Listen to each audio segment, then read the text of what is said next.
ओम नमो भगवते वासुदेवाय। बड़ों को प्रणाम और छोटों को प्यार। आज मैं आपको श्री सत्यनारायण भगवान की व्रत कथा सुनाने जा रही हूँ। श्री सत्यनारायण व्रत की कथा को सुनने का फल हजारों साल तक किए गए यज्ञ के बराबर माना जाता है। किसी भी शुभ कार्य या मनोकामना पूरी करने हेतु विधि विधान से श्री सत्यनारायण भगवान की पूजा और कथा कराई जाती है।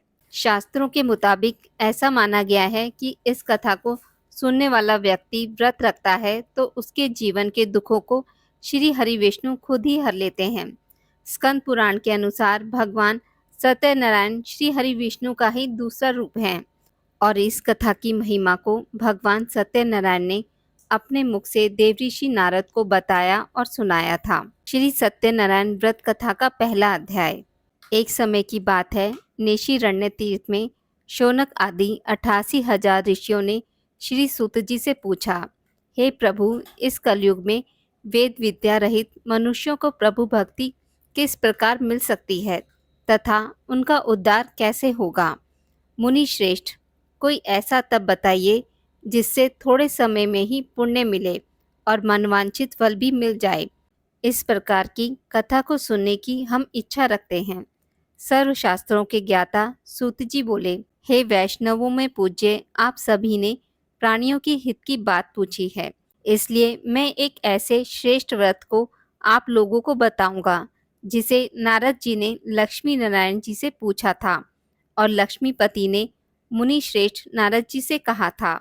आप सब इसे ध्यान से सुनिए। एक समय की बात है, योगी राज नारद जी दूसरों के हित की इच्छा के लिए अनेकों लोकों में घूमते हुए मृत्यु लोक में आ पहुँचे। यहाँ उन्होंने अनेक योनियों में जन्मे प्राय सभी मनुष्यों को अपने कर्मों द्वारा अनेकों दुखों से पीड़ित देखा।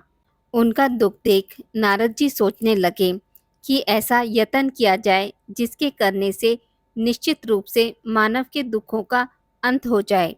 इसी विचार पर मनन करते हुए वह विष्णु लोक में गए। वहां वह देवों के ईश भगवान नारायण की स्तुति करने लगे, जिनके हाथों में शंख चक्र गदा और पद्म थे, गले में वरमाला पहने हुए थे। स्तुति करते हुए नारद जी बोले, हे भगवान, आप अत्यंत शक्ति से संपन्न हैं। मन तथा वाणी भी आपको नहीं पा सकती है। आपका आदि मध्य तथा अंत नहीं है। निर्गुण स्वरूप सृष्टि के कारण भक्तों के दुखों को दूर करने वाले आपको मेरा नमस्कार है। नारद जी की स्तुति सुन विष्णु भगवान बोले, हे मुनि श्रेष्ठ, आपके मन में क्या बात है? आप किस काम के लिए पधारे हैं, उसे निसंकोच कहो। इस पर नारद मुनि बोले कि मृत्यु लोक में अनेक योनियों में जन्मे मनुष्य अपने कर्मों के द्वारा अनेकों दुखों से दुखी हो रहे हैं। हे नाथ, आप मुझ पर दया रखते हैं तो बताइए कि वो मनुष्य थोड़े प्रयास से ही अपने दुखों से कैसे छुटकारा पा सकते हैं। श्री हरि बोले, हे नारद, मनुष्यों की भलाई के लिए तुमने बहुत ही अच्छी बात पूछी है, जिसके करने से मनुष्य मोह से छूट जाता है। वह बात मैं कहता हूँ, उसे सुनो। स्वर्गलोक व मृत्युलोक दोनों में एक दुर्लभ उत्तम व्रत है जो पुण्य देने वाला है। आज प्रेमवश होकर मैं उसे तुमसे कहता हूँ।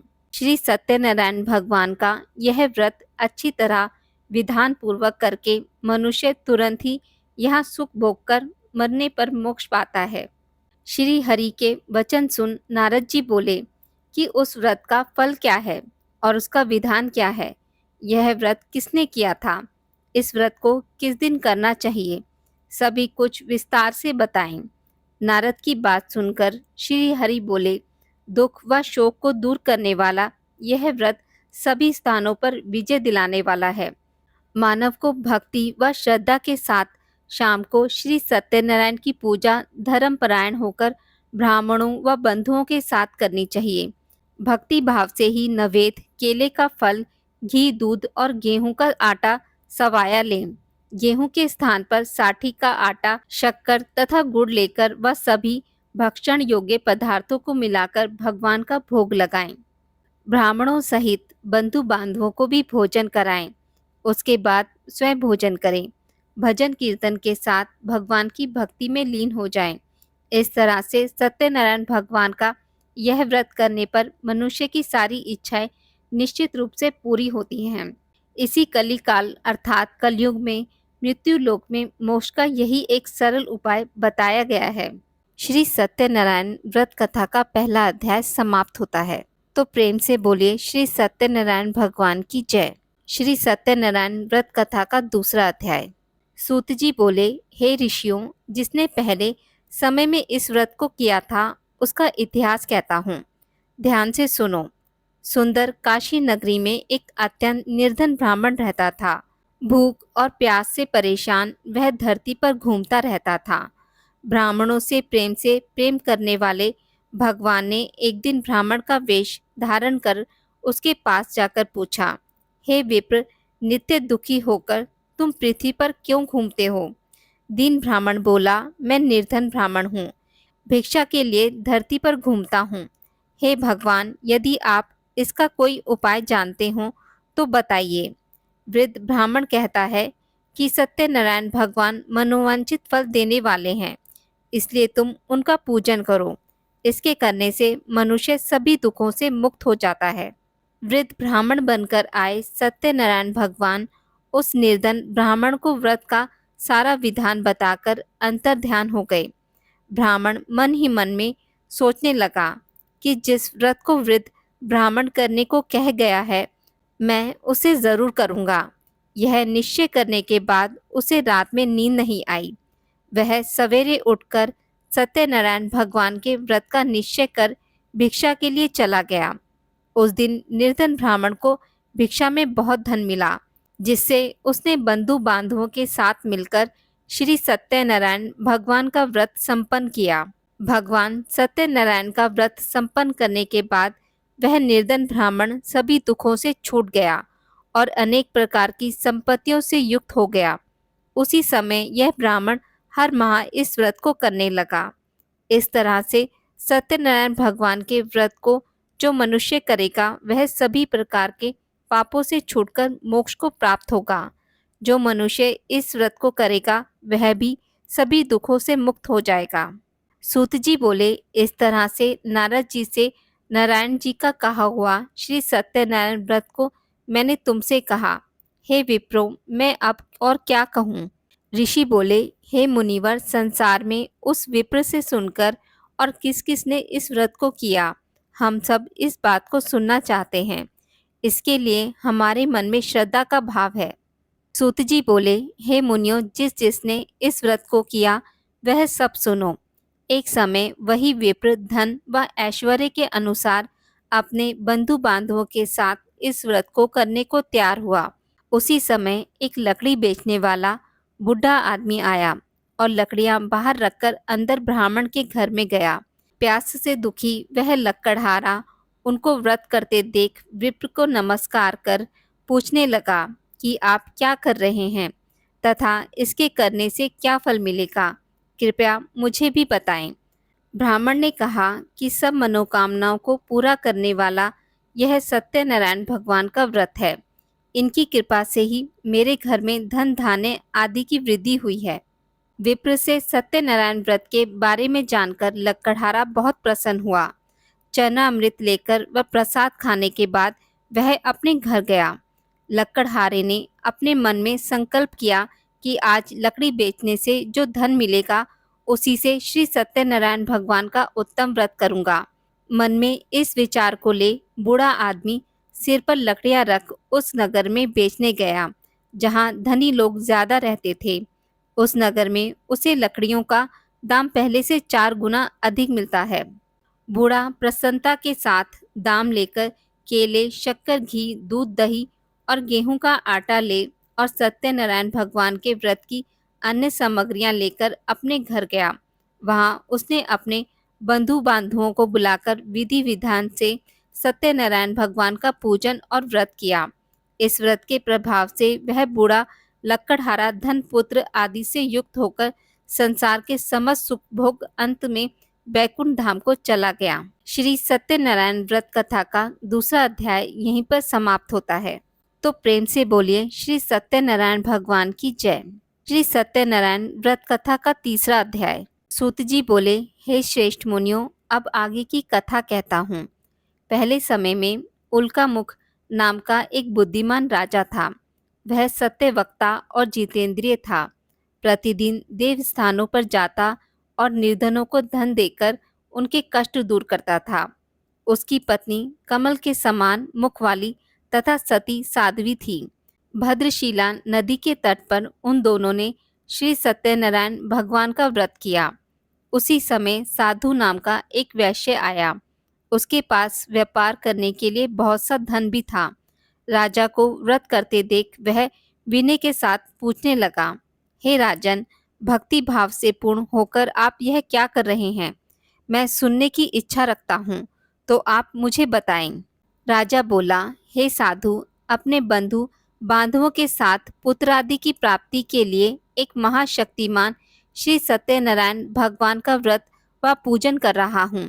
राजा के वचन सुन साधु आदर से बोला, हे राजन, मुझे इस व्रत का सारा विधान कहिए। आपके कथा अनुसार मैं भी इस व्रत को करूँगा। मेरी भी संतान नहीं है और इस व्रत को करने से निश्चित रूप से मुझे संतान की प्राप्ति होगी। राजा से व्रत का सारा विधान सुन व्यापार से निवृत्त हो वह अपने घर गया। साधु वैश्य ने अपनी पत्नी को संतान देने वाले इस व्रत का वर्णन कह सुनाया और कहा कि जब मेरी संतान होगी तब मैं इस व्रत को करूँगा। साधु ने इस तरह के वचन अपनी पत्नी लीलावती से कहे। एक दिन लीलावती पति के साथ आनंदित हो सांसारिक धर्म में प्रवृत्त होकर सत्यनारायण भगवान की कृपा से गर्भवती हो गई। 10वें महीने में उसके गर्भ से एक सुंदर कन्या ने जन्म लिया। दिनों दिन वह ऐसे बढ़ने लगी जैसे कि शुक्ल पक्ष का चंद्रमा बढ़ता है। माता पिता ने अपनी कन्या का नाम कलावती रखा। एक दिन लीलावती ने मीठे शब्दों में अपने पति को याद दिलाया कि आपने सत्यनारायण भगवान के जिस व्रत को करने का संकल्प किया था उसे करने का समय आ गया है। आप इस व्रत को करिए। साधु बोला कि हे प्रिय, इस व्रत को मैं उसके विवाह पर करूँगा। इस प्रकार अपनी पत्नी को आश्वासन देकर वह नगर को चला गया। कलावती पिता के घर दिनों दिन बड़ी होने लगी। साधु ने एक बार नगर में अपनी कन्या को सखियों के साथ देखा तो तुरंत ही दूत को बुलाया और कहा कि मेरी कन्या के लिए योग्य वर देखकर आओ। साधु की बात सुनकर दूत कंचन नगर में पहुंचा और वहां देखभाल कर लड़की के सुयोग्य वाणिक पुत्र को ले आया। सुयोग्य लड़के को देख साधु ने बंधु बांधवों को बुलाकर अपनी पुत्री का विवाह कर दिया। लेकिन दुर्भाग्य की बात ये हुई कि साधु ने अभी भी श्री सत्यनारायण भगवान का व्रत नहीं किया। इस पर श्री भगवान क्रोधित हो गए और श्राप दिया कि साधु को अत्यधिक दुख मिले। अपने कार्य में कुशल साधु बनिया जमाई को लेकर समुद्र के पास स्थित होकर रत्नासारपुर नगर में गया। वहां जाकर दामाद ससुर दोनों मिलकर चंद्रकेतु राजा के नगर में व्यापार करने लगे। एक दिन भगवान सत्यनारायण की माया से एक चोर राजा का धन चुराकर भाग रहा था। उसने राजा के सिपाहियों को अपना पीछा करते देख चुराया हुआ धन वहां रख दिया जहां साधु अपने जमाई के साथ ठहरा हुआ था। राजा के सिपाहियों ने साधु वैश्य के पास राजा का धन पड़ा देखा तो वह ससुर जमाई दोनों को बांधकर प्रसन्नता से राजा के पास ले गए और कहा, उन दोनों चोरों को हम पकड़ लाए हैं, आप आगे की कार्यवाही की आज्ञा दें। राजा की आज्ञा से उन दोनों को कठिन कारावास में डाल दिया गया। उनका सारा धन भी उनसे छीन लिया गया। श्री सत्यनारायण भगवान के श्राप से साधु की पत्नी भी बहुत दुखी हुई। घर में जो धन रखा था उसे चोर चुरा ले गए। शारीरिक तथा मानसिक पीड़ा व भूख प्यास से अति दुखी हो अन्न की चिंता में कलावती एक ब्राह्मण के घर गई। वहां उसने श्री सत्यनारायण भगवान का व्रत होते देखा। फिर कथा भी सुनी। वह प्रसाद ग्रहण कर रात को घर वापस आई। माता ने कलावती से पूछा कि हे पुत्री, अब तक तुम कहाँ थी? तेरे मन में क्या है? कलावती ने अपनी माता से कहा, हे माता, मैंने एक ब्राह्मण के घर में श्री सत्यनारायण भगवान का व्रत देखा है। कन्या के वचन सुन लीलावती भगवान के पूजन की तैयारी करने लगी। लीलावती ने परिवार व बंधुओं सहित श्री सत्यनारायण भगवान का पूजन किया और उनसे वर मांगा, मेरे पति तथा जमाई शीघ्र घर आ जाएं। साथ ही यह भी प्रार्थना की कि हम सबका अपराध क्षमा करें। श्री सत्यनारायण भगवान इस व्रत से संतुष्ट हो गए और राजा चंद्रकेतु को सपने में दर्शन देकर कहा, हे राजन, तुम उन दोनों वैश्यों को छोड़ दो और तुमने उनका जो धन लिया है उसे वापस कर दो। अगर तुमने ऐसा नहीं किया तो मैं तुम्हारा धन, राज्य व संतान सभी नष्ट कर दूंगा। राजा को यह सब कहकर भगवान अंतर्ध्यान हो गए। प्रातःकाल सभा में राजा ने अपना सपना सुनाया। फिर बोले कि बाणिक पुत्रों को कैद से मुक्त कर सभा में लाओ। दोनों ने आते ही राजा को प्रणाम किया। राजा मीठी वाणी से बोला, हे महान भावों, भाग्यवश ऐसा कठिन दुख तुम्हें प्राप्त हुआ है, लेकिन अब तुम्हें कोई भय नहीं है।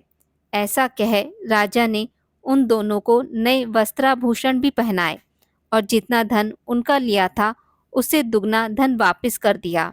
दोनों वैश्य अपने घर को चल दिए। श्री सत्यनारायण व्रत कथा का तीसरा अध्याय यहीं पर समाप्त होता है। तो प्रेम से बोलिए श्री सत्यनारायण भगवान की जय। श्री सत्यनारायण व्रत कथा का चौथा अध्याय। सूत जी बोले, वैश्य ने मंगलाचार कर अपनी यात्रा आरंभ की और अपने नगर की ओर चल दिए। उनके थोड़ी दूर जाने पर एक दंडी वेशधारी श्री सत्यनारायण ने उनसे पूछा, हे साधु, तेरी नाव में क्या है? अभिवाणी वाणिक हंसता हुआ बोला, हे दंडी, आप क्यों पूछते हो? क्या धन लेने की इच्छा है? मेरी नाव में तो बैल व पत्ते भरे हुए हैं। वैश्य के कठोर वचन सुन भगवान बोले, तुम्हारा वचन सत्य हो। दंडी ऐसा वचन कह वहां से दूर चले गए। कुछ दूर जाकर समुद्र के किनारे बैठ गए। दंडी के जाने के बाद साधु वैश्य ने नित्य क्रिया के पश्चात नाव को ऊंची उठते देखकर अचंबा माना और नाव में बैल पत्ते आदि देख वह मूर्छित हो जमीन पर गिर पड़ा। मूर्छा खुलने पर वह अत्यंत शोक में डूब गया।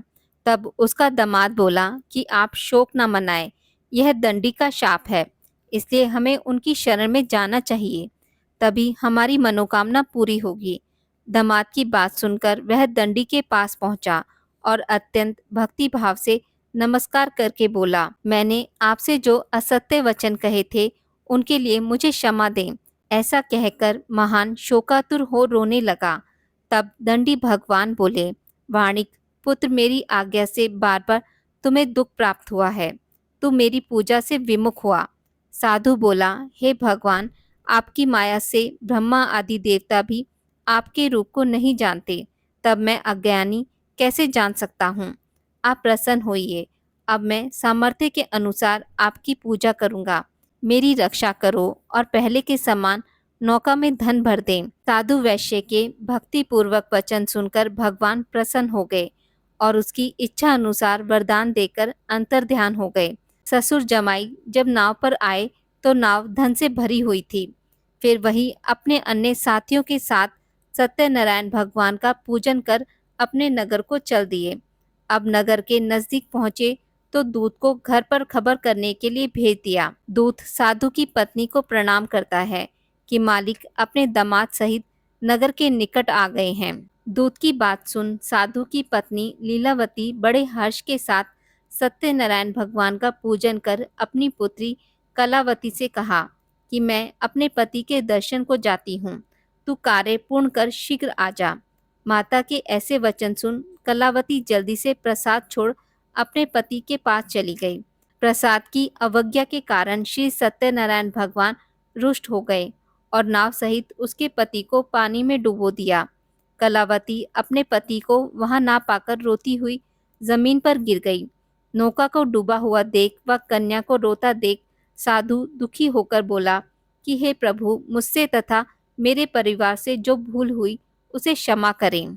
साधु के दीन वचन सुनकर श्री सत्यनारायण भगवान प्रसन्न हो गए और आकाशवाणी हुई, हे साधु, तेरी कन्या मेरे प्रसाद को छोड़कर आई है, इसलिए उसका पति अदृश्य हो गया है। यदि वह घर जाकर प्रसाद खाकर लौटती है तो इसे इसका पति अवश्य मिलेगा। ऐसी आकाशवाणी सुन कलावती घर पहुंचकर प्रसाद ग्रहण करती है और फिर आकर अपने पति के दर्शन करती है। उसके बाद साधु अपने बंधु बांधवों सहित श्री सत्यनारायण भगवान का विधि विधान से पूजन करता है तथा इस लोक में सुख भोग वह अंत में स्वर्ग को जाता है। श्री सत्यनारायण व्रत कथा का चौथा अध्याय यहीं पर समाप्त होता है। तो प्रेम से बोलिए श्री सत्यनारायण भगवान की जय हो। श्री सत्यनारायण व्रत कथा का पांचवा अध्याय। सूत जी बोले, हे ऋषियों, मैं और भी एक कथा सुनाता हूँ, उसे भी ध्यानपूर्वक सुनो। प्रजा पालन में लीन त्वंगध्वज नाम का एक राजा था। उसने भी भगवान का प्रसाद त्याग कर बहुत दुख सहन किया। एक बार वन में जाकर वन्य पशुओं को मारकर वह बड़ के पेड़ के नीचे आया। वहां उसने ग्वालों को भक्ति भाव से अपने बंधुओं सहित सत्यनारायण भगवान का पूजन करते देखा। अभिमानवश राजा ने उन्हें देखकर भी पूजा स्थान में नहीं गया और ना ही उसने भगवान को नमस्कार किया। ग्वालों ने राजा को प्रसाद दिया, लेकिन उसने वह प्रसाद नहीं खाया और प्रसाद को वहीं छोड़ वह अपने नगर को चला गया। जब वह नगर में पहुंचा तो वहां सब कुछ तहस नहस हुआ पाया, तो वह शीघ्र ही समझ गया कि यह सब भगवान ने ही किया है। वह दोबारा ग्वालों के पास पहुंचा और विधि पूर्वक पूजा करके प्रसाद खाया, तो श्री सत्यनारायण भगवान की कृपा से सब कुछ पहले जैसा हो गया। दीर्घ काल तक सुख भोगने के बाद मरणोपरांत उसे स्वर्गलोक की प्राप्ति हुई। जो मनुष्य परम दुर्लभ इस व्रत को करेगा, तो भगवान श्री सत्यनारायण की अनुकंपा से उसे धन धान्य की प्राप्ति होगी। निर्धन धनी हो जाता है और भयमुक्त हो जीवन जीता है। संतानहीन मनुष्य को संतान सुख मिलता है और सारे मनोरथ पूर्ण होने पर मानव अंत काल में वैकुंठ धाम को जाता है। सूत जी बोले, जिन्होंने पहले इस व्रत को किया, अब उनके दूसरे जन्म की कथा कहता हूँ। वृद्ध शतानंद ब्राह्मण ने सुदामा का जन्म लेकर मोक्ष की प्राप्ति, लक्कड़हारे ने अगले जन्म में निषाद बनकर मोक्ष प्राप्त किया। उल्का मुख नाम का राजा दशरथ होकर बैकुंठ को गए। साधु नाम के वैश्य ने मोरध्वज बनकर अपने पुत्र को आरे से चीरकर मोक्ष पाया। महाराज त्वंगध्वज ने स्वयंभू होकर भगवान से भक्ति युक्त हो कर्म कर मोक्ष पाया। श्री सत्यनारायण व्रत कथा का पांचवा अध्याय यहीं पर समाप्त होता है। तो प्रेम से बोलिए श्री सत्यनारायण भगवान की जय। आज की इस वीडियो में बस इतना ही। मित्रों, अगर आपको मेरी वीडियोस पसंद आती हैं तो इसे लाइक और शेयर ज़रूर करें और पूजा पाठ से जुड़ी जानकारी के लिए मेरे चैनल को सब्सक्राइब करना ना भूलें। धन्यवाद।